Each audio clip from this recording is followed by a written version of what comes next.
연기. 이분 얼굴로 사업한다. 네, 강지연 사장님 모실 때 그 박수 부탁드리도록 하겠습니다.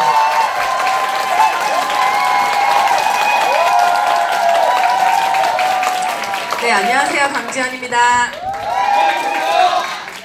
네, 반드시 이루겠습니다. 이렇게 하는 거 맞죠? 아, 감사합니다. 요번 저는 유튜그룹에서 사업을 하고 있어요. 근데 요번 유튜 랠리에 박지우 사장님이랑 전지현 사장님 오셨었고, 투잡스쿨에 최현 사장님 오셨었고, 핫한 사장님들이 다 여기에 계시네요. 그리고 제가 너무 좋아하는 정지현 사장님도 여기 계시고, 근데 지금 분위기 보니까 사장님들 유튜브에 오셔서 강의할 때 좀 힘드셨겠다라는 생각이 들어요. 왜냐면 굉장히 지금 한 300명 이상의 그런 에너지가 여기서 막 나오는데 저희는 굉장히 조용해요. 그게 이상해서가 아니라 되게 집중하는 거거든요, 그게. 그래서 이 자리를 빌어서 꼭 말씀을 드리고 싶고, 빠르게 한번 제가 성장한 스토리, 그러니까 제가 여태까지 누스캔 사업하면서, 그러니까 저도 지금 과정 중에 있고 계속 성장하고 있는 사람이거든요. 그래서 제가 뒤돌아봤을 때, 아, 이 부분을 이렇게 했으면 더 좋았을걸. 아, 이 부분은 조금 아쉽다. 아, 이 부분에 내가 실수했던 부분들. 그러니까 제가 직접 경험하고 실수한 부분들 얘기하면은 훨씬 도움 많이 되시잖아요. 그런 실수 안 하실 수 있으시니까. 그래서 그런 이야기들을 나눌 거고요. 저 혹시 처음 보시는 분 계실까봐 제 마이스토리 아주 간단하게 할게요. 저는 뮤지컬 했었고요. 연기 전공하고 또래들보다 좀 빠르게 공연을 시작을 했었는데 제가 사실 하고 싶은 건 연극이었거든요. 근데 연극은 돈이 정말 너무 안 돼요. 그래가지고 자꾸 하게 되는 게, 물론 춤, 노래 연기하는 거 다 좋아하기도 하고, 그래서 이제 자꾸 뮤지컬을 하게 됐어요. 왜냐면 뮤지컬은 좀 돈이 돼요. 그래서 대학로 소극장 뮤지컬을 시작으로 이제 와이키키 브라더스라는 공연을 국립극장에서 했는데, 요거 하고서는 원래 빠바바 치고 올라갔어야 되는데 딱 이제 제 개인적으로 뭔가 새로워지고 싶었고 도전하고 싶었고 변화하고 싶은 시기가 있었어요. 그래서 호주라는 나라로 가게 됐어요. 비자 받기 너무 편했고 아무도 모르는 곳에 가서 나의 새로운 것을 막 이렇게 펼쳐보리라 하고서는 이제 갔는데, 가서 여기서 또 하게 된 게 이제 공연이었어요. 소개를 받아서 시드니 한인 성교극단에 들어가게 됐고, 여기에 계신 분들은 대부분이 다 아마추어 분들이시고, 저는 이제 전공자니까 제가 이제 연기도 가르쳐드리고 요가 티칭도 하고 이렇게 하면서 시드니에서 시간을 보내다가, 제가 원래 하고 싶은 거는 한국에 와서 대학원을 졸업하고 이제 연영과 교수를 하는 게 저의 목표였어요. 그래서 이제 한국에 딱 돌아오려고 하던 찰나에, 이 중에 여기 있는데 분들은 대부분 아마추어 분들이시고, 그리고 이제 뭐 교회에서 찬양팀 하시거나 뭐 이런 분들 많으시거든요. 근데 이제 요 중에서 어떤 사람이 저를 딱 잡는 거예요. 이제 저에게 고백을 하더라고요. 그래서 결혼했어요.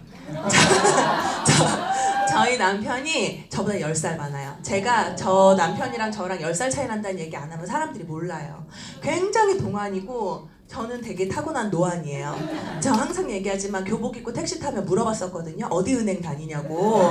저한테, 저 학생일 때. 그리고 뭐 이렇게 수련회 가거나 이러면은 학생들 쭉 줄지어가지고서는 이제 숙소 들어가잖아요. 그러면은 그 경비 아저씨가 저만 불러요. 선생님은 이쪽이라고. 저 학생인데 이게 만 25세 때 얼굴입니다. 굉장히 성숙하죠. 아, 예, 감사합니다. 근데 저희 남편이 호주 영주권자였어요. 그러니까 호주에서 사는 사람이었고, 그래서 저는 예정치 않게 정말 생각도 못했는데 호주에서 살게 된 거죠. 남편 영주권이 있어서 저도 바로 영주권을 받았고, 저희 남편은 호주에서 부동산 일을 하고 있었어요. 이민사회에서 이제 부동산 일이 꽤 괜찮았거든요. 그래서 이제 행복하게 생활을 했고, 저희 둘 다 영주권이 있으니까 아이 둘을 저는 출산을 했는데, 아이 둘 다 시민권자예요. 지금 이중국적이에요. 근데 저는 베이비 보너스로 1,000만 원 받았어요. 그러니까 그만큼 복지가 굉장히 잘 되어 있는 나라고, 남편이랑 저랑 일을 안 했을 때도 한 300 정도 나와요. 베이비 보너스 합쳐서. 그래서 굉장히 처음에는 즐겁고 행복하게 생활을 하다가 어느 날 이제 현실 점검을 하게 됐고, 그래서 현실 점검 끝에 아, 뭔가 우리가, 남편도 첫째고 저도 첫째거든요. 그러다 보니까 부모님의 노후, 우리들의 미래, 아이들의 미래를 생각을 하다 보니까 답이 안 나오는 거예요. 그래서 막 우리가 하는 거 있잖아요. 계산하는 거. 1년에 100만 원씩, 뭐 한 달에 100만 원씩, 200만 원씩 저금했을 때 1년이면 1억 2천. 10년 모아야 1억 2천이에요. 그러면은 그걸로 누구 코에 붙이지? 뭐 이런 거 있잖아요. 그런 현실 점검을 하기 시작했고, 그래서 그때 당시 저희 머릿속에서 짜내고 짜내서 열심히 해보자라고 했던 게 저희 남편은 계속 부동산 일 하고 있었고 저는 아침 9시부터 6시까지 고급 럭셔리 피부샵에서 일을 했어요. 그리고 저녁에는 막 한인들 모아가지고 요가 티칭하고 막 투잡 쓰리잡을 뛰기 시작했어요. 왜냐면 젊은 나이에 열심히 일하면 돈을 되게 많이 벌 수 있을 거라고 생각했거든요. 근데 둘 다 그렇게 열심히 일을 해도 저희 생각보다 돈이 많이 벌어지지 않을 뿐만 아니라 너무 힘든 거예요. 투잡 쓰리잡을 뛰다 보면 내 시간과 노동을 계속 맞바꾸는 거잖아요. 그러다 보니까 너무 힘들었고 이걸 내가 3년 4년 계속 지속할 자신이 없었고 그런 걸 고민하던 찰나에 이게 완전 비전인데요.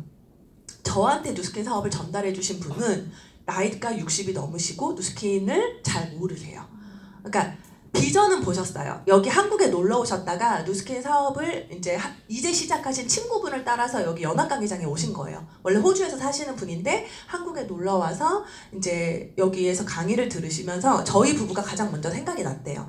이거 주한애한테 꼭 알려줘야겠다. 주한애가 부자가 됐으면 좋겠고 좋은 일 많이 했으면 좋겠다. 그래서 여기서 비전을 보시고 호주로 오시자마자 저희 부부한테 전달을 하셨는데 뭘 알아서 뭐 이렇게 막 데몬스트레이션을 잘하시거나 뭐 사업 설명을 잘하시거나 이러시지 않으셨어요. 지금 생각해보면 그분의 확신과 열정이 저희 부부를 확 끌어당겼거든요.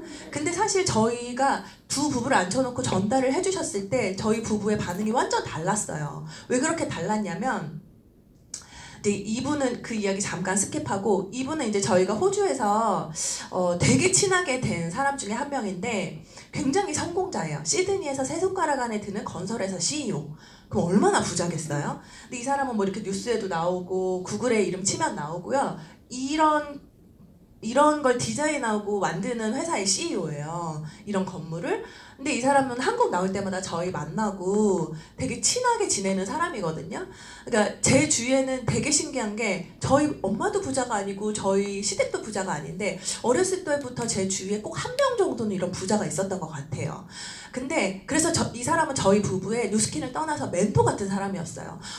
되게 멋있다. 저 사람처럼 살고 싶다. 저렇게 엄청난 부자이면서 영향력을 끼치는 좋은 일을 많이 하는 저런 사람처럼 살고 싶다라는 생각이 항상 저희 부부한테 있었거든요.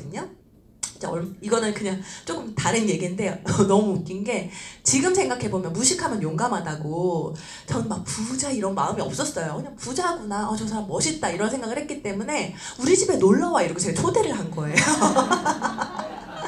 그래서 지금도 저 호주에서 진짜 친하게 지내는 언니도 엄청 부자예요. 월 뭐 1, 2억 버는 사람인데 그 언니가 너 이거 책에 쓸 이야기라고. 네가 이완을 너희 집에 초대한 건 책에 쓸 이야기래요. 막 근데 저는 그냥 정말 너무 순수하게 우리 집에 놀러와 이러고 제가 막 닭백숙 해주고 이랬거든요.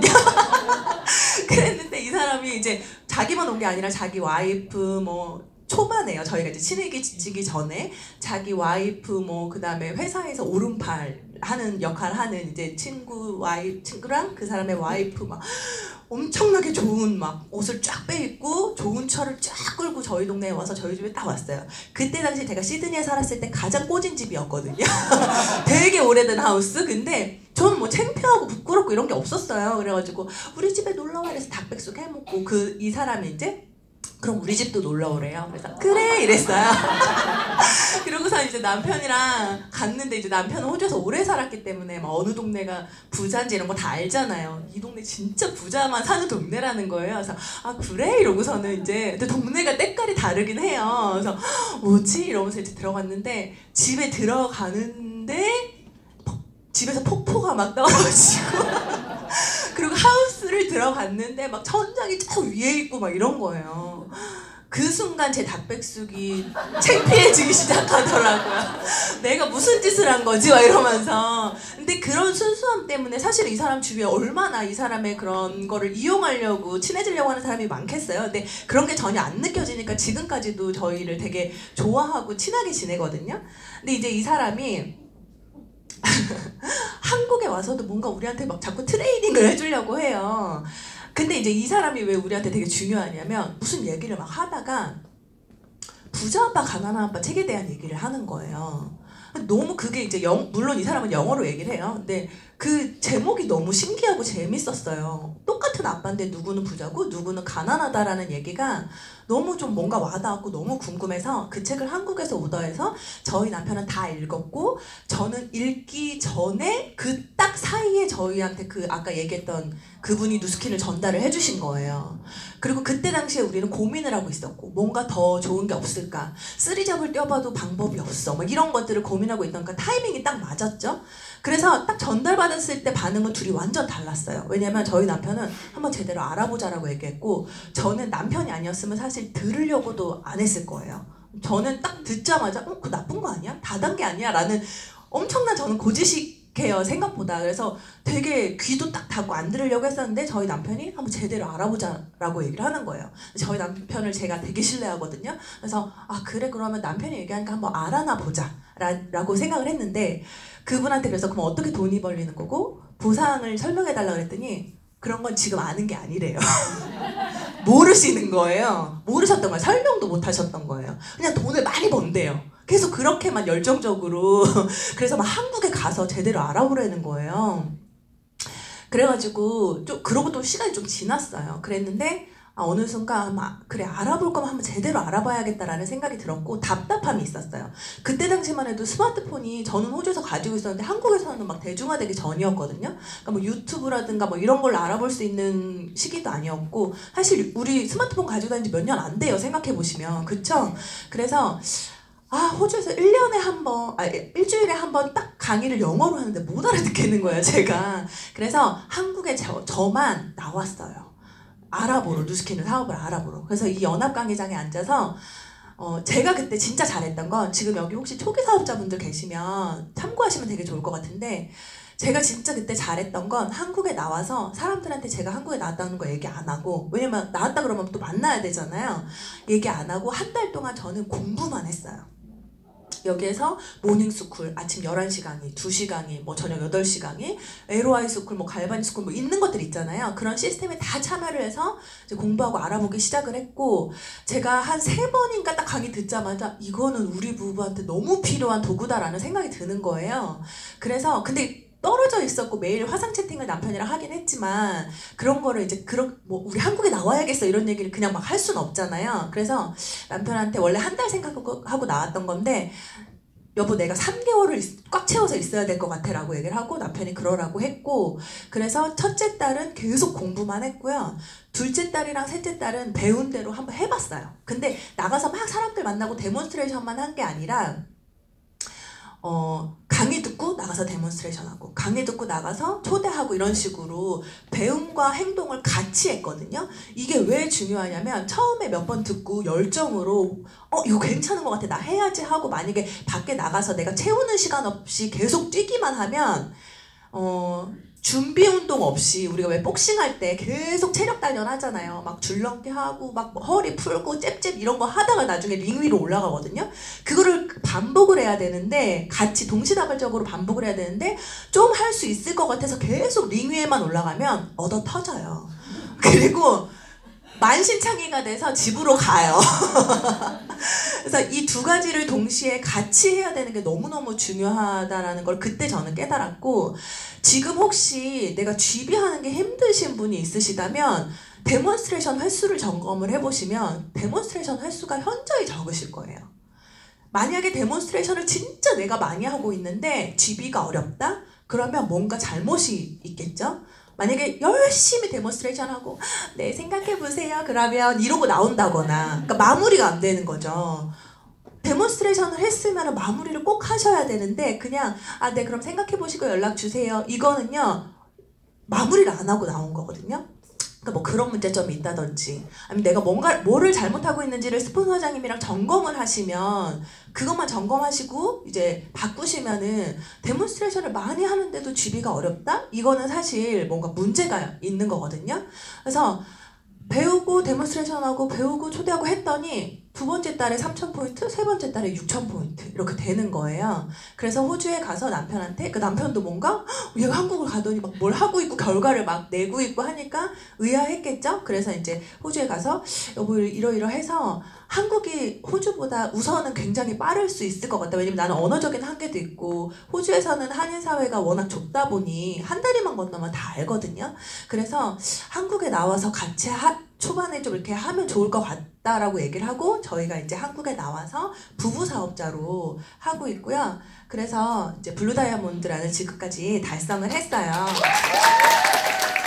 감사합니다. 저희가 처음에 이제 와가지고서는 글로벌 컨벤션에 참여했을 때 레피즈로 참석을 했어요. 그 다음 글로벌 컨벤션에서는 다이아몬드로 이제 올라갔거든요. 그 다음 글로벌 컨벤션에서는 블루 다이아몬드로 인정을 받았어요. 요번 글로벌 컨벤션에서. 저희 부부의 다음 목표는 다음 글로벌 컨벤션에서 이제 바뀌는 벨로시티로 팀 엘리트 목표고요. 그 다음번에는 저희는 이제 100만 장자 목표로 하고 있어요. 성장한 거 맞나요? 네. 네. 그래서 이제 저의 이 성장 스토리를 이제 조금 나눌 건데요.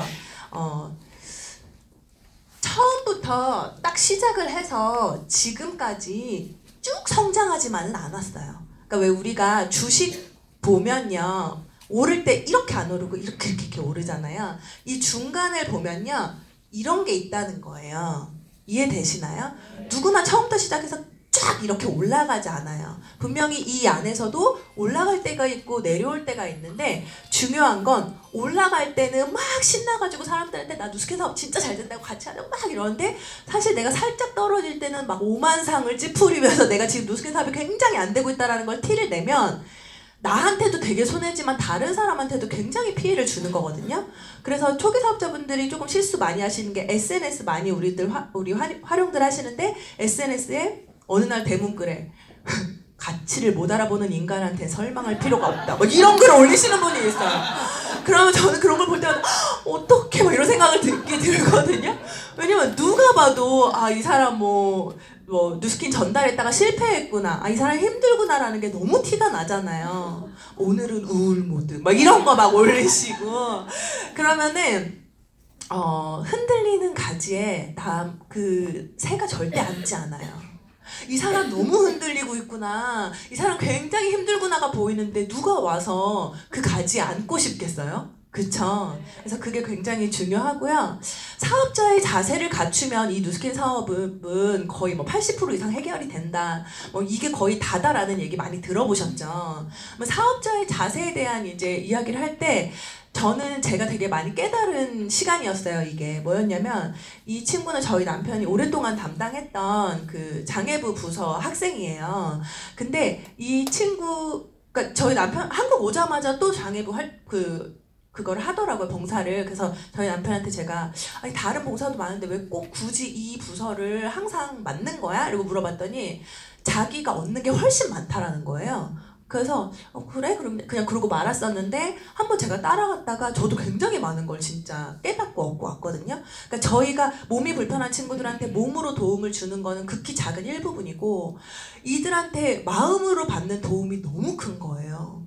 그래서 제가 이때 느꼈던 것 중에 하나가 이 친구가 이제 예배 시간에 이제 휠체어에 앉아있는 친구인데 팔도 막 꺾이고 다리도 꺾이고 막 이래요. 그래서 사실 다리를 이렇게 꼬면은 다리가 안 흔들리고 훨씬 안정적일 수 있어요. 근데 다리를 절대 꼬지 않는 거예요, 예배 시간에. 누가 시킨 것도 아닌데. 그리고 기도를 하는데 그냥 눈만 감아도 되는데 굳이 손을 모으고 굳이 고개를 숙이고 막 이렇게 막 하는 모습을 보면서 제가 하고 깨달은 게 있어요. 뭐냐면 이 친구한테는 누가 시키지 않았어요. 그리고 안 해도 뭐라고 하지 않아요. 근데 이 친구가 이런 자세와 이런 마인드를 갖추려고 노력하는 건 이 친구가 보고 있는 가치, 이 친구가 굉장히 중요하게 생각하는 것에 대한 본인의 표현이거든요. 그러니까 뉴스킨 사업도 마찬가지다라는 생각이 드는 거예요. 사장님 복장 제대로 갖춰 입으세요. 사장님 늦지 마세요. 사장님 뭐 하세요. 할 필요가 없는 게 그 사람이 뉴스킨을 바라보는 가치와 이걸 얼마나 소중하게 생각하는지를 반영하는 거예요. 그러니까 그게 잘못되고 너 이거 고쳐야 돼가 아니라 저 사장님은 아직까지 누스킨에 대한 인식 수준이 아직 아기 단계구나. 왜 우리가 처음에 누스킨 사업을 시작하려고 해서 왔을 때 아무리 나이가 많으시건 뭐 하시건 뭐 사업적인 경험도 없으실 수 있고 이 누스킨 사업에 있어서는 아기였다가 청소년기였다가 성장기였다가 이런 그 단계들이 있잖아요. 그때 스폰서로서 저 사장님의 인식 수준은 아직 유아기구나. 청소년기구나 이런 것들을 내가 파악을 하고 막 고치려고 막 지적을 하다 보면은 감정이 상하고 사이가 안 좋아지거든요. 그래서 내가 그런 것들을 파악하고 그럼 어떻게 하면 이 사장님의 인식 수준을 높일 수 있을까? 사업자의 자세를 갖추게 할 수 있을까를 생각을 해보면 사실 결국 도와줄 건 이 시스템에 참여하게 하는 것뿐이에요. 이 이야기를 내가 데리고 막 하는 거랑 지금 제가 앞에서 얘기할 때 분명히 깨달아지시는 분들이 있으실 거거든요. 그래서 똑같은 얘기도 스폰서 사장님이 하면은 잔소리처럼 들리는데 다른 사장님들이 얘기하면 막 이래요. 내가 얘기했잖아 막 이렇게 되는 거죠. 근데 그게 나의 영향력인 거예요. 왜냐면은 부모님이 얘기할 때 되게 청소년기 때 듣기 싫어요. 근데 친구가 얘기하면 진짜 막 이러잖아요 우리. 그러니까 그게 어떻게 보면 당연하다라는 걸 인정을 하고 해야겠다라는 생각을 저는 했어요. 나를 힘들게 하는 파트너 사장님들 있으시죠? 있으시나요? 네. 저 있었어요. 제 얘기할게요. 저는 초기에 있었어요. 저를 정말 너무너무 힘들게 하는 파트너 사장님. 제가 완전 초기 때 진짜 뭐 잘 모를 때 왜 주위에 센 언니들 있죠? 주위에 친한 언니들 중에 센 언니들 있지 않아요? 너무 세서 약간 무당 같은 언니들 있잖아요. 꼭 센 언니들이 있어요. 근데 제 주위에 제가 연기를 했으니까 제 주위에 또 센 언니들이 얼마나 많겠어요? 저도 약하지 않거든요. 근데 제 주위에 엄청 센 언니가 있었는데 제가 그 언니를 통해서 또 깨달은 게 뭐냐면은 이 언니가 이제 저는 이 언니를 리크루팅할 생각도 없었어요. 너무 무서워 이 언니가 나는. 근데 이 언니 리크루팅할 생각이 없었는데 딱 만났는데 이 언니 그래서 저는 이 언니를 리크루팅할 생각이 없었기 때문에 이 언니가 하는 얘기를 오랜만에 만났고 다 들어줬어요. 그동안 굉장히 우여곡절이 많고 힘들었겠더라고요. 다 들어줬어요. 그때 제가 깨달은 게 뭐냐면 왜 우리가 누군가를 만났을 때 이 사람이 물이 이만큼 차 있는데 나의 열정으로 누스킨의 물을 여기다가 막 넣으려고 그러면 희석되고 잘 안 들어가요. 근데 이게 물이 그 사람이 가지고 있는 물이 다 쏟아져 나오고 빈 통일 때 우리께 잘 들어가거든요. 근데 이걸 다 쏟아뜨리는 건 뭐냐면 그 사람의 이야기를 다 들어주는 거예요. 그 사람이 다 쏟아내야 우리께 들어가는데 우리는 열정에 만나자마자 우리 거 막 쏟아내잖아요. 누스키 막 얘기하잖아요. 근데 그때는 제가 의도치 않았지만 다 이제 들어줬어요. 그랬더니 이제 나중에 물어보는 거예요. 너 누스킨 시작했다며? 막 이러면서 네 그랬더니 이제 이 언니들이 저한테 나한테 한번 보상 좀 풀어봐 이러는 거예요. 근데 이 언니를 계속 리크루팅 하려고 했던 사람이 있대요. 근데 그 사람은 그리고 이미 루비라는 직급을 달성을 한 타그룹 사장이었어요. 전 그 사람을 지금까지도 본 적이 없어요. 누군지도 몰라요. 근데 그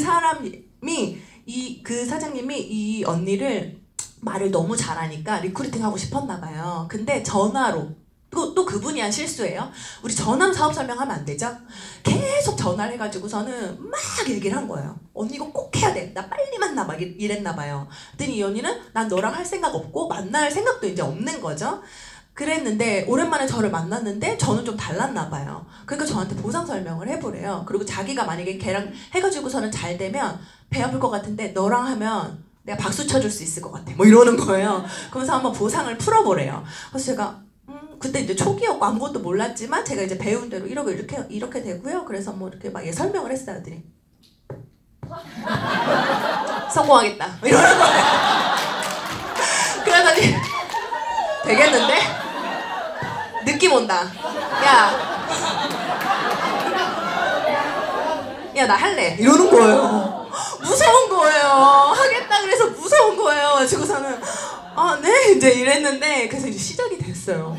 후루룩 막 갖다 팔기 시작하더니 막 대리점이 됐어요.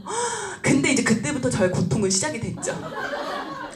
저한테 막 전화를 해가지고 야 막 그 언니를 얘기를 하면서 그 다른 그룹의 루비 사장님 얘기를 하면서 야 누가 그러는데 이번에 뭐 어쩐다는데 너 그거 몰랐어? 뭐 이러면서 그래서 제가 언니 저는 초기여가지고 잘 몰라가지고 죄송해요. 저 아직 많이 부족해요. 야! 막 이래요. 너무 저를 괴롭히는 거예요. 제가 해줄 수 있는 말을. 그리고 얼마나 제품에 대한 지식이 없다 보니 밖에서 필드에서 부딪히는 부분들이 많겠어요. 성격도 막 급하고 센데. 그래서 제가 언니 그래서 공부하셔야 돼요. 나오셔가지고 시스템 참여하셔야 돼요. 제가 해줄 수 있는 말은 그런 거밖에 없잖아요. 언니 나오셔야 돼요. 야! 내가 거기를 어떻게 하니? 막 이러는 거예요. 그래서 제가 애엄마거든요. 제가 야! 그만둬! 이러고 싶은 거예요. 하지마! 막 이러고 싶은 거예요. 근데 어떡해요? 그만두라고는 못하죠. 그랬더니 그 언니가 어느 날은 나 너랑 하는 거 정말 후회돼 이러는 거예요. 그래가지고 내가 누가 하라 그랬어요? 막 이러고 싶은 말이 여기까지 막 올라왔는데 죄송해요. 제가 부족하죠. 앞으로 성장해야죠. 제가 진짜 잘한 건 건이한테 한 번도 뭐라고 한 적이 없어요. 그러니까 부딪힌 적이 없어요.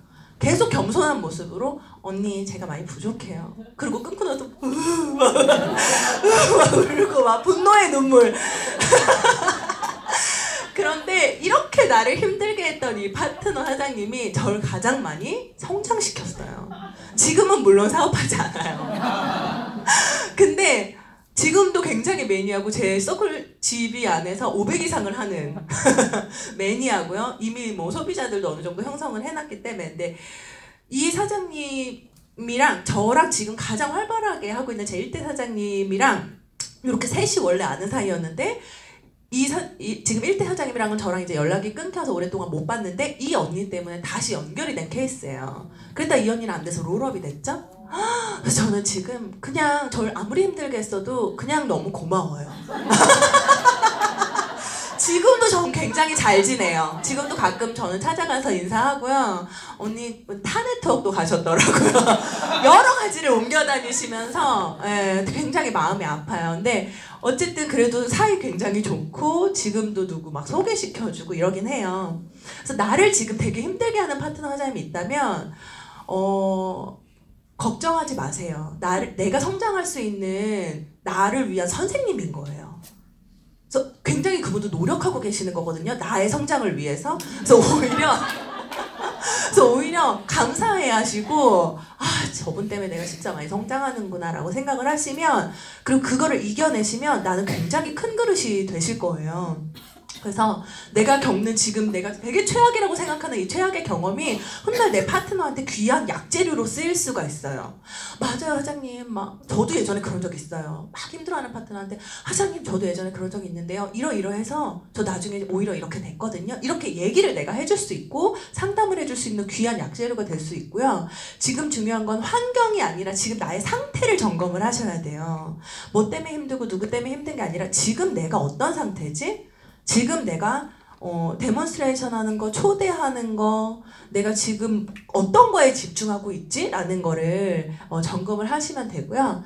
제가 이거는 이제 여기가 트레이닝처럼 이렇게 좀 하는 곳이라고 해서 티업에 대한 거는 워낙 최혜연 사장님이 더 알고 계시고 하잖아요. 그래서 티업을 왜 해야 되는지, 그러니까 스폰서 티업, 형제라인 티업, 그 다음에 이런 시스템 티업, 제품 티업, 이 모든 티업들을요 사실 내가 왜 해야 되는지를 모른 채 하라니까 하는 거 말고요. 진짜 이 제품 쓰고 싶게끔, 여기 한번 와보고 싶게끔, 저 사람이 같이 사업하는 저 선배?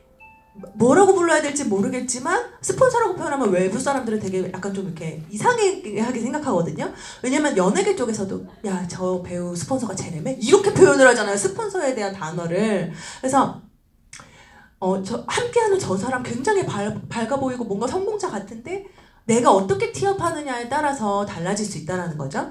그리고 103호에서 연합강의장에서 하는 강사분들을 내가 꿰고 있어야 돼요. 그래야지 초대할 때 어떤 성향의 물론 103호 강의 사장님들은 연합 강의 사장님들은 다 너무 좋으신 분들이고 다 잘하세요. 그래도 약간 좀 확률을 높이려면 그런 걸 내가 다 알고 있어야 된다는 거죠. 제가 실수했던 것 중에 하나가 정말 어렵게 누군가를 초대했어요. 제 친구를 오랜만에 진짜 너무 어렵게 초대를 했는데 그날 103호 강의를 처음 하시는 분이셨던 거예요. 그러니까 저도 어떤 스타일인지도 모르고 어떤 사장님인지도 모른 채 그냥 초대를 한 거죠. 근데 이제 그 사장님이 초기여서 요즘엔 안 보이세요. 근데 초기여서 너무 떨리셨나 봐요. 그래서 막 이러면서 이제 하시는데 저는 막 옆에서 막 식은땀이 나는 거죠. 너무 어렵게 초대를 했는데. 근데 막 알스케어드 설명을 하시면서 리차드가요 막 이러시는 거예요 자꾸. 그래서 제가 막 여기서 막 식은땀이 막 나면서 어떡해 막 이제 이랬는데 그랬던 막 기억이 나요. 지금 못 알아들으시는 분은 리뉴와 리차즈 있잖아요. 제품 리뉴와 리차즈. 근데 자꾸 리차드라고 하시는 거예요. 하여튼 그래서 내가 다 알고 있어야 된다. 그래서 백사모 연합강의장에는 초대자가 있어서 이 자리에 앉는 게 아니라 나부터 초대하셔야 되는 거예요. 근데 저도 이제 어느 순간 이렇게 이제 올라가면서 왜 이렇게 초대가 안 되지? 라는 걸 이제 막 고민을 했어요. 나 왜 이렇게 초대가 안 되지? 왜냐면 파트너장님들한테 모범이 되어야 되는데 하장님들 초대하세요 하고 나는 초대자가 없는 거예요. 왜 이렇게 초대가 안 되지? 막 생각을 해봤더니 다 알잖아요, 제가. 그리고 말을 잘 할 수 있게 되었잖아요. 그러다 보니까 제가 다 말을 하는 거예요. 제 파트너 하자님도 보니까 선생님 출신이고 말을 너무 잘하다 보니까 백사모 연합강의장에 초대를 해서 그 사람이 듣게 해야 되는데 본인이 1시간, 2시간 사업 설명을 다 하고 있는 거예요. 그래서 말 잘하는 사람이 사업 잘할 것 같지만 오히려 그게 걸림돌이 될 수도 있어요. 저도 생각해보니까 제가 다 말을 하고 있는 거예요. 막 그 자리에서 갑자기 트레이닝까지 막 들어가요. 왜? 나 잘 시켜줄 수 있거든요. 그랬더니 여기 안 오는 거예요. 또는 제가 앞에 말씀드린 그렇게 실수를 하잖아요. 그러면요 어렵게 왔는데 와서 딱 들어보고 야 네가 훨씬 잘해 뭐 이래요. 그러고서 그 다음번에 안 오려고 그래요. 그래서 이게 내가 말하면 안 되고 호기심 유발을 해서 이곳에 초대를 해야 된다는 거를 진짜 많이 깨달았거든요.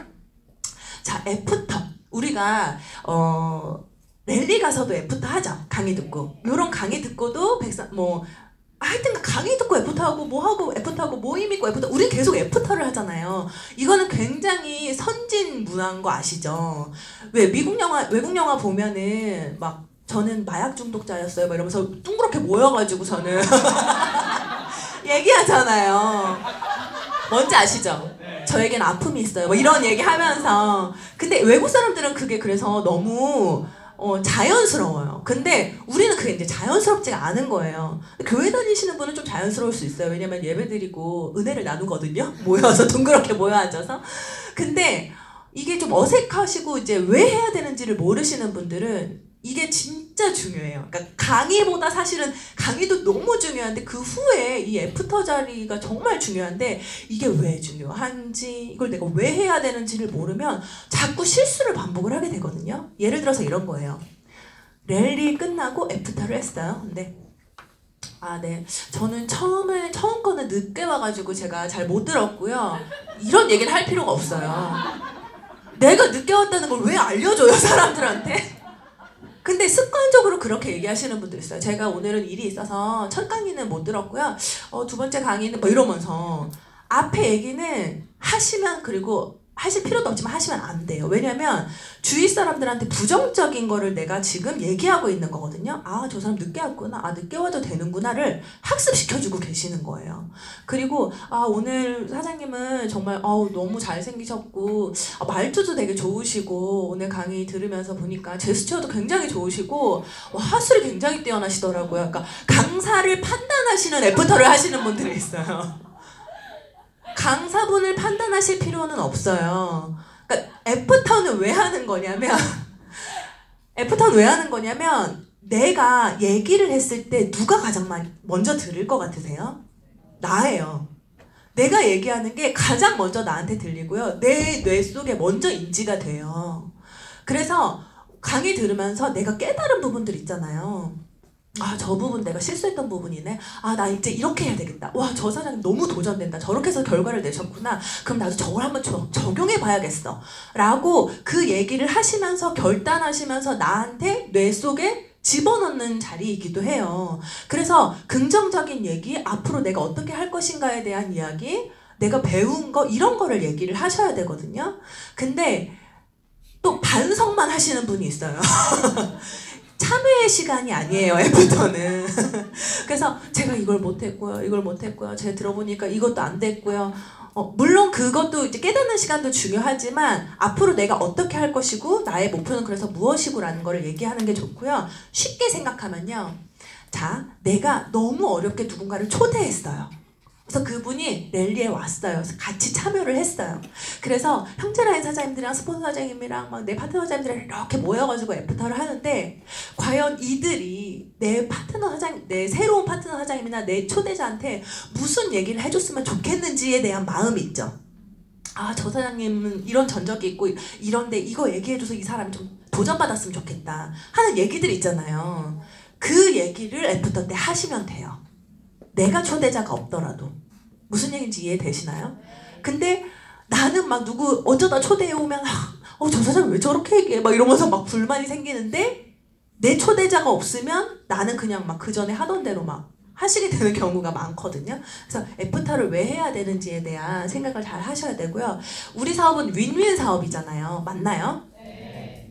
서로 우리가 윈윈 해야 되는데 어떻게 윈윈 해야 되냐면요. 내가 있으면 스폰서 사장님이 있으시죠. 그리고 파트너 사장님이 있어요. 그리고 형제 라인 사장님들이 있으세요. 맞나요? 네. 우리는 이렇게 네트를 짜는 네트워크 마케팅 사업을 하고 있어요. 이해되시죠? 네. 근데 만약에 예를 들어서 스폰서 사장님이랑 사이가 안 좋아요. 그럼 여기에 빵꾸가 나는 거예요. 누군가가 왔을 때 여기에 잘 담아낼 수 있어야 되거든요. 근데 파트너 사장님이랑 사이가 안 좋아. 형제라인 사장님이랑 사이가 안 좋아요. 네트가 쫀쫀하게 짜져 있지 않아요. 그러면 누군가가 왔을 때 풍 빠지고 할 수 있어요. 그래서 스폰서 사장님 중에서도 제가 얘기하는 건 나의 1대 사장님을 얘기하는 게 아니고요. 예를 들어서 나의 1대 스폰서 사장님인데 투잡을 하고 있거나 시스템에 올인하지 않아요. 그러면 이 사장님이랑 네트를 짜기보다는 나의 지금 현재 시스템에서 올인하고 계시고 성장하고 계시는 나의 비즈니스를 이끌어주시는 함께하는 스폰서 사장님과 쫀쫀하게 네트를 짜시고 긍정적인 형제 라인 사장님들과 쫀쫀하게 네트를 짜시고 파트너 사장님들과 쫀쫀하게 네트를 짜셔서 누가 와도 담아낼 수 있는 네트를 점점 확장시켜 나가는 일을 우리는 하고 있는 거죠. 맞죠? 근데 여기 계신 사장님들은 그렇지 않으리라고 생각이 들지만 대부분 우리가 밖에서 생활을 하셨을 때는 어떠냐면 내가 있어요. 그 다음에 동기들이 있죠. 동기들을 제껴야 내가 승진할 수 있죠. 위에서 젊은 애들이 치고 올라와요. 걔네를 밟아야 내가 올라갈 수 있죠. 위에 상사를 제껴야 내가 올라갈 수 있어요. 맞나요? 다 경쟁 구도예요. 그러다 보니까 사실은 막 친하게 지내도 사방이 적인 거예요. 그런 문화 속에 있다가 뉴스킨에 딱 오면은 험담하지 말라는 문화가 있잖아요. 그게 처음에 이해가 안 되시는 분이 있는데 그건 결국 나를 위한 거고 팀을 위한 거예요. 그래서 절대로 험담하시면 안 되고 절대로 이간질 하셔서는 안 되고 파트너 사장님들이 1대 파트너 있고 2대 파트너 그런 거 있잖아요. 그러면은 꼭 1대 파트너 2대 파트너 사장님들이 와가지고 나한테 서로 불만을 얘기를 하잖아요. 1대 파트너 사장님은 나한테 와가지고서는 2대 파트너 때문에 힘들다 그러고 2대 파트너 사장님은 나한테 와가지고 또 1대 파트너 때문에 힘들다 그러고 막 하죠. 근데 제가 봤을 때 되게 안타까운 경우는 뭐냐면은 서로 틀린 게 아니라 다른 거예요. 그러니까 스타일이 다른 거죠. 예를 들어서 성향이 왜 관계라는 책 제가 너무 재밌게 봤는데 사람의 성향이 한 뭐 4-5가지로 만약에 분류를 한다면 사자 같은 사람이 있다는 거예요. 성향 자체가. 그래서 와 가자 와 좋아 막 이런 분들 있죠. 그래 하는 거야 막 이런 분들 있잖아요. 이런 분들은 사자 같은 성향의 분들이세요. 근데 사슴 같은 분들이 있어요. 사장님, 잘 지냈어요. 이런 분들 있죠. 너무 좋아, 너무 좋아. 사장님, 너무 예뻐, 너무 예뻐. 막 이러면서. 이런 분들은 관계지향적인 분들이세요. 그래서 목표지향적이라기보다는 여기에서 사람들이랑 관계하고, 막 내가 나의 성장, 막 이런 거에 너무 막 포커스가 맞춰져 있고 너무 좋으신 분들인데, 이 두 분이 틀린 게 아니라 그냥 성향이 다른 거거든요. 근데 이제 사자이신 분들은 막 사슴이 답답하죠. 뛰시라고요, 그러니까. 막 이제 이러면서 막. 난 고기 좋아하니까 고기 빡 던져주면서 먹어야! 막 사슴 사자님들은 너무 부담스럽죠. 왜 이러시지 나한테? 막 이제 내가 원하는 건 그게 아닌데. 그래서 그런 거에서 생기는 불만을 얘기를 했을 때 나는 스폰서로서 이 사람과 이 사람을 화합시키려고 하는 사람인지 이간질하는 사람인지가 굉장히 중요해요. 형제라인끼리 불만 생길 수 있죠. 하지만 형제라인 사장님들끼리 나는 화합시키는 사람인지 그거를 분리시키고 이간질하는 사람인지 스폰서 사장님과 이 모든 것들이요, 내가 어떤 사람인지를 다시 한번 체크를 하시고, 윈윈한다는 건 내가 파트너 사장님은 당연히 내가 파트너 사장님 지원하는 거 당연한 거야. 스폰서니까. 그렇지 않아요. 파트너 사장님도 스폰서를 지원할 수 있어야 되고 믿어줄 수 있어야 되고, 지금 스폰서 사장님이 조금 힘든 것 같아도 내가 힘줄 수 있어야 되고, 내가 나의 비즈니스를 성장시켜 나가면서 더 힘이 되는 파트너가 되어줄 수 있고, 믿어주는 파트너가 되어줄 수 있고, 서로 윈윈 하셔야 되거든요. 자, 그런데 내가 만약에 스폰서인데 성장하지 않고 있다. 그러면 파트너 사장님들의 눈빛이 어떻게 되냐면, 너는 이렇게 바뀌어요. 어느 순간. 당신이나 잘하세요. 이렇게. 나는 자꾸 초대를 얘기하고 있는데 초대를 안 하고 있고, 나는 자꾸 데몬스트레이션 얘기하고 있는데 나는 데몬스트레이션 안 하고 있고, 어느 수준이 되면 사실 여기에서 고민하는 부분이 다르고 여기서 고민하는 부분이 달라지거든요. 사실 지금 어느 정도 직급이 되시는 사장님들이 2,000집이 3,000집이 고민하시진 않아요. 근데 자꾸 집이가 힘드니까 데몬스트레이션을 강조하지만, 내가 데몬스트레이션을 안 하고 있으면 사장님은 왜 안 하시지? 이렇게 생각을 해요. 그러니까 모범이 되는 스폰서, 성장하는 스폰서. 6라인 이미 나는 세팅이 다 되어 있지만, 그렇다고 파트너 사장님들한테 6라인 빨리 하시라고 강요만 하고 있다면, 그리고 나는 새로운 사람들을 리크루팅하고 있지 않다면, 사장님은 왜 초대 안 하세요? 라는 말을 하지는 않지만 그게 눈빛에서 나온다는 거예요. 그래서 성장하는 스폰서가 되어야 되고, 어제보다 나은 오늘, 1년 전보다 나은 내가 되어야 되는 모습을 계속 함께 뛰고 있고, 나도 성장하고 있다라는 모습을 보여줘야겠다라는 게 저도 어느 순간 생각이 들더라고요. 근데 지금 이 얘기 들으면서, 그래, 우리 스폰서 사장님 저 얘기 지금 잘 듣고 있겠지? 좀 열심히 해야지 라는 생각을 혹시라도 하고 계신 분이 있다면 본인의 성장이 없습니다. 정말로요. 본인부터 잘 하셔야 돼요. 왜냐하면 그런 생각도 복제가 돼요. 만약에 그런 생각을 지금 혹시라도 가지고 계신다면, 나도 스폰서이거든요, 이제. 그리고 나도 스폰서가 될 거고, 나도 리더가 될 거예요. 그래서 스폰서 사장님도 지금 2단계일 수 있어요.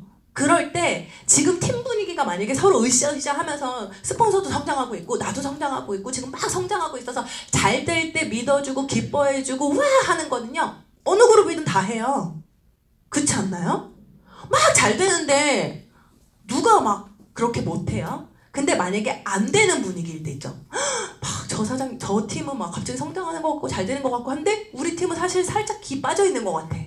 예전 같지 않아요? 만약에 숫자가 줄고 있어요. 그런 게 느껴질 때, 그럼에도 불구하고 내가 성장하려고 노력하고 앞으로 더 성장하고 발전할 스폰서 사장님을 응원하고 믿어주고, 스폰서가 파트너 사장님들의 미래 가치를 봐주잖아요. 맞죠? 지금 성장 못하고 있고 지금 좀 못하고 있다고 스폰서 사장님이, 사장님은 안 돼요, 이렇게 얘기하나요? 그런 스폰서 사장님 없어요. 다 사장님은 하실 수 있어요. 사장님에게 무한한 잠재력이 있습니다. 그걸 끄집어내세요. 우리 함께 합시다라고 얘기해요. 근데 왜 스폰서만 그렇게 얘기해야 돼요? 파트너 사장님은요, 윈윈 비즈니스라면서요. 파트너 사장님이 스폰서 사장님한테, 사장님 저도 힘내서 할게요, 사장님도 우리 같이 해요, 우리 팀 폭발시켜봐요, 우리 한번. 왜 파트너 사장님은 그렇게 못하나요? 서로 윈윈할 수 있는 그런 비즈니스가 되면 좋겠고요. 틀린 게 아니라 다름을 인정하고. 지랄 총량의 법칙이라는 거 아시죠? 제가 아까 말씀드렸잖아요. 저를 굉장히 힘들게 하는 파트너가 전 초반에 있었기 때문에 그 뒤에 사장님들은 사실 별로 안 힘들어요. 그러셨어요? 이렇게 돼요. 근데 난 파트너 사장님 때문에 힘든 적 없는데, 걱정하지 마세요. 앞으로 생기실 거예요. 요렇게 알아놓으면 나중에 안 힘들잖아요. 그죠?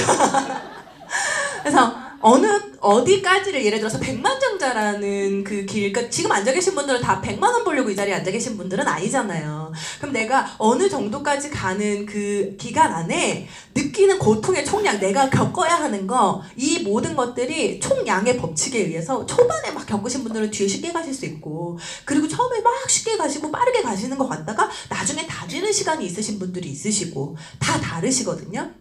그래서 제자리 걸음을 하고 있는 것 같고 내가 지금 버티고 있는 것 같아도 그 와중에도 근육은 생긴다는 거예요. 맞죠, 사장님? 네.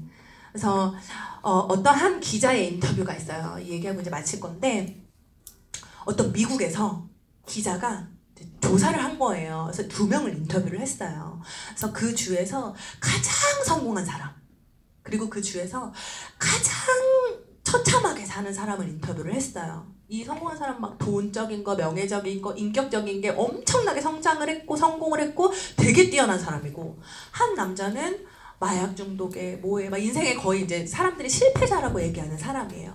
두 사람을 만나서 인터뷰를 했어요. 당신의 인생에 가장 큰 영향력을 끼친 사람은 누구입니까? 당신을 이렇게 성공시킨 사람은 누구입니까? 뭐 이런 거를 이제 물어봤겠죠? 그랬더니 이제 성공한 사람이 저의 인생에 있어서 저의 멘토는, 저의 인생을 바꾼 사람은, 가장 큰 영향력을 끼친 사람은 저의 아버지입니다. 라고 얘기를 했어요. 그리고 이 실패한 사람한테 가서 물어봤더니, 저는 제 인생이 망가진 건 저희 아빠 때문이에요. 저희 아빠 때문에 저는 이렇게 삽니다. 라고 얘기를 한 거예요. 이 기자가 어떤 생각을 했을까요? 아, 역시 부모의 역할은 중요하다. 아, 어떤 부모를 만나느냐에 따라서 사람이 이렇게 달라질 수 있구나, 인생이 달라질 수 있구나, 이렇게 생각을 처음에는 했을 수 있어요. 그 둘은 형제예요. 아버지가 같았던 거예요. 근데 그렇게 다른 인생을 살게 된 거예요.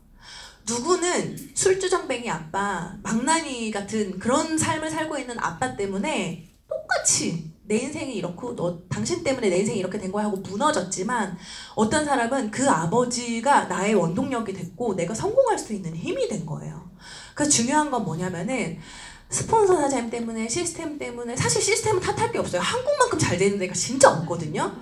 뭐 때문에, 누구 때문에, 환경 때문에 지금 내가 돈만 좀 더 있었어도, 누구는 돈이 없어서 누스킨 사업으로 성공을 하고요. 누구는 돈 때문에 힘들어서 누스킨 사업을 그만두거든요. 아이 때문에, 누구는 아이 때문에 더 일을 갈고 열심히 해서 성공하고, 누구는 아이가 걸림돌이 돼서 이 사업을 아이와 함께 시간을 보내주는 게 더 가치 있겠다고 생각해서 누스킨을 그만둬요. 그래서 내 주위에 있는 모든 것들이 사실은 나에게 내가 가장 중요하다라는 얘기를 저는 말씀드리고 싶어요. 그래서 내가 부모님을 선택을 할 수는 없지만 내가 어떤 부모가 될지는 내가 선택할 수 있거든요. 그래서 저도 저희 아이들한테 하고 싶은 거 다 지원해주고 싶고, 처음에 시작했을 때 뭔가 재능을 보였을 때 그게 두려워지는 부모가 되고 싶지 않았어요. 그냥 공부해 뭐 이런 얘기하고 싶지 않았고, 그래서 누스킨 사업을 시작을 했고, 지금 그래서 남편이랑 굉장히 너무 행복한 게 그 부분이에요. 그리고 제가 요즘에 미투 막 난리 났잖아요. 막 저도 되게 존경하고 막 그랬던 분들, 저희 학교 교수님도 막 난리가 났어요. 근데 제가 요즘 생각하게 되는 게 뭐냐면요, 저도 만약에 제가 호주를 가지 않았더라면, 남편을 만나지 않았더라면, 누스킨을 하지 않았더라면 이라는 생각을 하잖아요.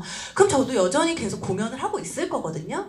근데 제가 굉장히 충격을 받았던 부분이, 예전에 제가 대학로에서 이제 공연을 할 때 저희 학교 선배가 이제 왔어요. 그 학교 선배는 지금도 영화계에서 활동을 많이 하고 있어요. 근데 제가 너무 좋아했던 선배 중에 하나예요. 왜냐면 너무 잘생겼는데 성실하고, 거기다가 연기도 굉장히 잘하고 인격적으로 굉장히 훌륭하다라고 생각을 해서 제가 되게 좋아했었거든요. 근데 이제 제 공연을 보러 왔어요. 그래서 공연을 보고 밥을 먹으면서 밥자리에서, 그때 당시에 터졌던 사건이, 뭐 그 영화계 쪽에서 여배우들이 성상납을 요구를 받아서 그걸 한번 터트린 적이 있어요. 그래서 막 이제 난리가 난 적이 있는데, 그때 그 사건이 막 그랬던 시기인데, 그 사건을 얘기를 하면서 이 선배가 그런 얘기를 하는 거예요. 아, 걔 바보라고. 그게 얼마나 영광스러운 건데. 그 연락이 온 거, 그런 유명한 감독한테 연락이 온 거 자체가, 러브콜이 온 거 자체가 굉장히 영광스럽다라고 표현을 하는 거예요. 그래서 제가 진짜 뜨억했어요. 너무 깜짝 놀랐어요. 왜냐면 몇 년 사이에 이 사람을 이렇게 변화시킨 게 도대체 뭘까? 원래 이랬던 사람이 아닌데, 와, 너무 무섭다라는 생각을 했거든요. 그래서 그 이후로 저는 그 선배랑 연락을 안 했어요. 근데 이번에 이런 사건들이 터지면서 제가 느낀 건 뭐냐면은, 내가 내 주위의 환경이, 내가 어느 곳에 몸담고 있는지에 따라서 그 문화, 그 환경 때문에 내가 어떻게 성장하고 변화하는지가 너무너무 중요한 거예요. 너무 많은 사람들이 그렇게 하기 때문에 그걸 보고 학습 효과가 생긴 거고, 그게 나중엔 죄스럽지 않고 당연하게 느껴지는 거거든요. 근데 반면에 누스킨에서는요, 괴로우시죠? 왜 괴로우세요? 다 성장하는 것 같고 다 열심히 하는 것 같은데 나는 그렇게 못하고 있는 내가 괴롭잖아요. 변화해야 되는 내가 괴롭잖아요. 근데 그게 좋은 영향력이라는 거예요. 좋은 자극이고.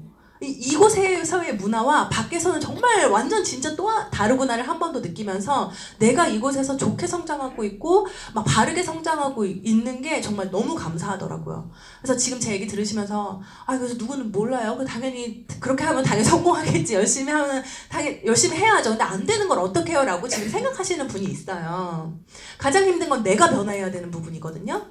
사실은 다른 사람보다도 나 때문에 힘든 거예요. 해야 되는 거 알겠고 변화해야 되는 거 알겠고 근데 안 움직여지는 나 때문에 굉장히 막 고통스럽잖아요. 근데 그게 당연하다라는 거예요.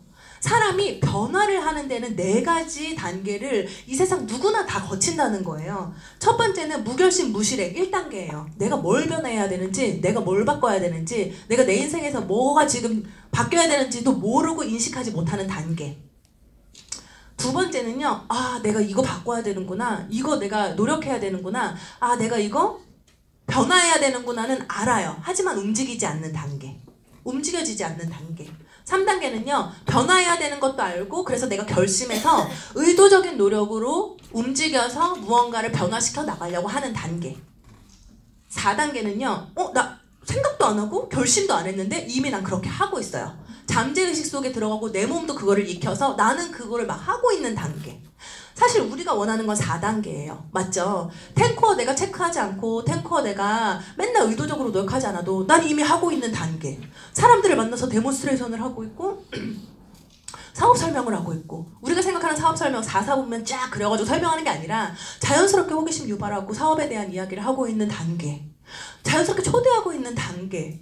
이 너무 자연스러운 이 단계를 우리는 원하잖아요. 4단계를. 하지만 지금 계신 사장님들 대부분이 이 3단계를 왔다 갔다 하실 거예요. 의도적으로 노력하면 됐다가 살짝 풀면은 안 됐다가 탱커 체크 막 하면서 한 3주 열심히 했는데 그 다음에 한 1, 2주 못하고 이거 있잖아요.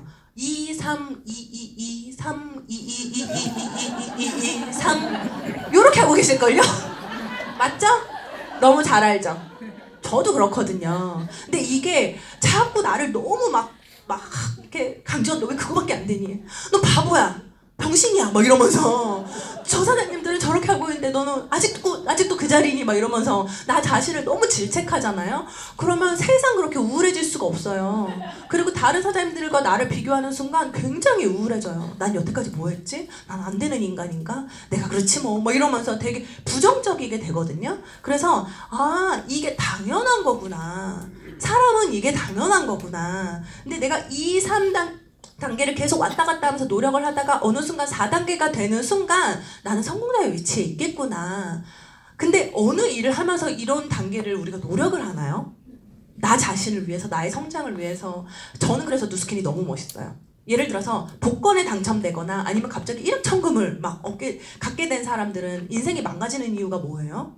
난 준비가 안 돼 있거든요. 난 그 정도의 인격이 아직 안 되어 있고 나는 준비가 안 되어 있는데 돈만 주어진 거예요. 그러니까 이 돈을 어떻게 써야 될지도 모르겠고 그러다 보니까 망가지는 거거든요. 근데 누스키는요. 꾸준히 열심히 했을 때 내가 성장했을 때 백만장자 하재님 되는 거 너무 당연하고 성공하는 거 너무 당연한데 그 정도의 위치에 올라갔을 때의 내 모습은요. 이 훈련 단계를 다 거쳤기 때문에 너무너무 멋있고 인격적으로도 성장되어 있고 남을 도울 수도 있고 배려할 수도 있고 남을 위해 살 수 있는 너무너무 훌륭한 모습을 갖추고 있는 사람이 되어 있다는 게 전 정말 멋있는 것 같아요. 그래서 누스킨 사업 열심히 지금 다들 하고 계시고 저도 이제 더 성장할 거고 이제 시작이라는 생각이 들어요. 요즘 저는. 왜냐면 이제 벨로시티가 바뀌면서 저도 많은 생각이 들고 있고 저는 지금 호주에 4라인이 있거든요. 근데 호주에선 이미 12월에 벨로시티가 적용이 됐어요. 그래서 일주일 하면 그 다음에 커미션이 들어와요. 그러니까 확실히 움직이는 게 다르고요. 이게 체감이 다른 거예요. 그래서 우리나라도 이제 그렇게 바뀌잖아요. 그래서 정말 뜨겁다라는 생각이 들어요. 근데 아무리 뭐 뜨거운 벨로시티가 오고 뭐 해도 내가 준비가 안 돼 있으면 그쵸? 우리가 7,000포인트 기본적으로 첫 주에 만약에 딱 끝낼 수만 있다면 기본적으로 내가 가지고 갈 수 있는 커미션이 웬만한 회사보다 괜찮잖아요. 그쵸? 뭐 그런 것들을 내가 준비해 나가면서 사실은 이제 거기서 끝이 아니라 확장시켜 나가야 되는데 이 확장시켜 나갈 때 중요한 게 저는 관계라는 생각이 들고 나의 마인드, 인격적인 부분이 굉장히 중요하다는 생각이 들더라고요. 그래서 저도 이제 성장할 거고요. 저도 이제 목표가 있기 때문에 앞으로 저의 모습 계속 지켜봐 주시고 나중에 저 팀 엘리트 되면 다시 한번 불러주세요. 네, 오늘 좀 도움이 되셨는지 모르겠는데 네, 굉장히 학습된 효과인 듯한 느낌이 들지만 네, 감사하고요. 서로 성장해서 나중에 정상에서 다 같이 뵙도록 하겠습니다. 감사합니다.